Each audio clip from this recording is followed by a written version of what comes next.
অর্থাৎ 3-4টে ছিল, 3-4টে রকম হয়েছে। কারণটা কি?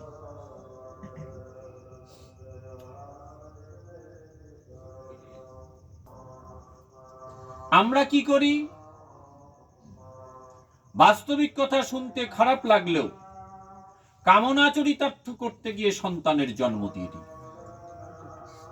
শাস্ত্রের যথার্থতা জ্ঞান অর্জন করে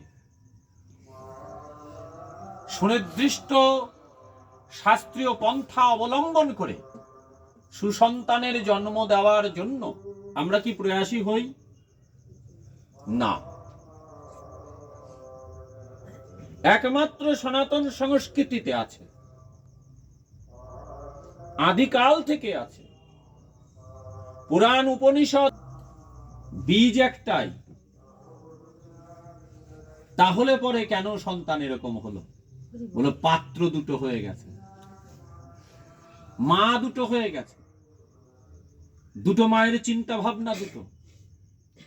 যেমন আমি প্রাথমিক কথা এখন আপনাদের বলে দিচ্ছি, আরো বিস্তর কথা আছে।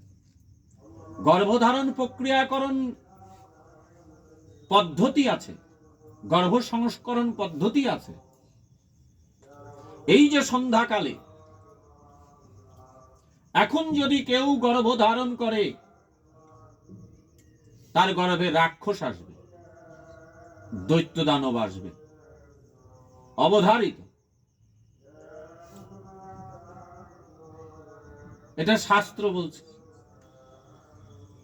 তাহলে স্থান কাল পাত্র নির্ণয় করতে হবে। সুপযুক্ত পাত্রের জন্ম দিতে গেলে পরে যে বিধান আছে সেটাকে অনুসরণ করতে হবে।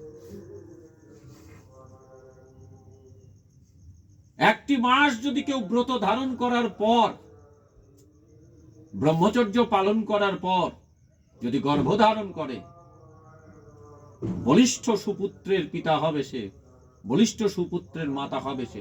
এরকম বহু কথা আছে। আমরা জানি বিয়ে দেওয়ার পর একটু দীক্ষা দিয়ে দিলাম গুরুদেবের কাছে, কানের মধ্যে গুরুদেব ফু দিয়ে দিল আর আমার একবারে 4 হাত পা বেরিয়ে গেল। ও দীক্ষা নেওয়ার কি যুক্তি আছে?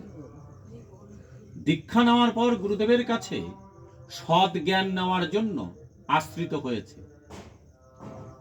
দাম্পত্য জীবনের প্রত্যেকটা মার্গ গুরুদেবের কাছে জানবো। গুরুদেব, আমি তো সন্তান নিতে যাব, কখন কিভাবে সন্তান নিলে পরে আমি একজন ভক্তি মার্গের সন্তানের সুপুত্রের মা হতে পারি কি বাবা হতে পারি? কজন আমরা গিয়ে জানি? বলো, যখন ভাগবত শুনতে এসেছি তখন 2-4-5টার জন্ম হয়ে গেছে, 62 বছর বয়স। কি হবে তা?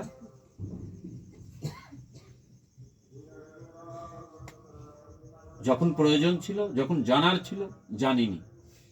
পরিণতি তো হবেই। আজকাল সন্তান যখন মা বাবাকে দেখতে পারে না, শুধু দায়ী সন্তানেরও না, আমিও দায়ী আছি, শুনতে খারাপ লাগলেও বাস্তবে। কাশ্যপ মুনি এই সন্ধ্যাকালে বসে রয়েছে, দিতি আসলো। কাশ্যপ মুনিকে দেখে কামাতুর হয়ে উঠল। দিতি বলছে, মুনিবর, আপনার সঙ্গে আমার সঙ্গ করার অভিলাষ। বলছে, অপেক্ষা করো, এখন সন্ধ্যাকাল। কোনো মতেই দিতি নিজেকে নিয়ন্ত্রণ করতে পারছে না, বাধ্য করে দিল কাশ্যপ মুনিকে। কাশ্যপ মুনি সঙ্গ করলো বটে, বলল, দিতি, তোমার গর্ভে রাক্ষসের জন্ম হবে, বলে দিল সঙ্গে সঙ্গে। অথচ তারই অপর স্ত্রী অদিতি ভক্তিপূর্বক চিত্রে তার কাছ থেকেই সন্তান জন্মগ্রহণ করিয়েছিল, একটার পর একটা দেবতা জন্মগ্রহণ করেছে। তাহলে পিতা একটা, মা যেমন ভাব হবে, বলে জমির যেমন চরিত্র হবে, ফসল ভাই সেরকম বেরাবে।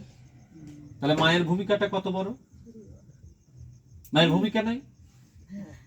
মা যদি, সায়েন্স বলছে, মা যদি ধরুন সন্তান গর্ভে আসার পর ডিজে বাজিয়ে ডান্স করে, নাচে, ওই সন্তানও কেমন হবে? মা যদি সারা রাত ধরে মোবাইল ঘাটে, ওটাও কেমন হবে? মা যদি মাছ মাংস যাবতীয় মদ নেশাগ্রস্ত হয়, সন্তানের কি পরিস্থিতি হবে? এগুলো বিজ্ঞান বলছে। মা যদি সাত্ত্বিক গুণ সম্পন্ন হয়, আহার শুদ্ধি হয়, ভক্তিমতী হয়, ওই জন্য গর্ভে সন্তান আসলে পরে গর্ভ সংস্করণ প্রক্রিয়া আছে, যেটাকে বলা হয় সাধ। তারপরে আচার নিয়ম পালন করার ব্যাপার আছে, বহুত কিছু রীতি রেওয়াজ আছে। না আমরা জানার চেষ্টা করি, না কেউ জানাই। আর আমরা তো উপযাজক হয়ে কাউকে জানাবো না, জানাতে গেলে তো বাবা বিপদ। হ্যাঁ, সেটাও সম্ভব না। আগ্রহ আকাঙ্ক্ষা তার থাকতে হবে, ভগবত জ্ঞান অর্জন করতে হবে। আজকে তো কত সুবিধা শাস্ত্র পুরাণ ঘরের মধ্যে, এই মোবাইলেই অশ্লীল ভিডিও না দেখে কত ভক্তিমূলক কিছু দেখা যায়, যাতে নিজেদের চরিত্র গঠন হয়।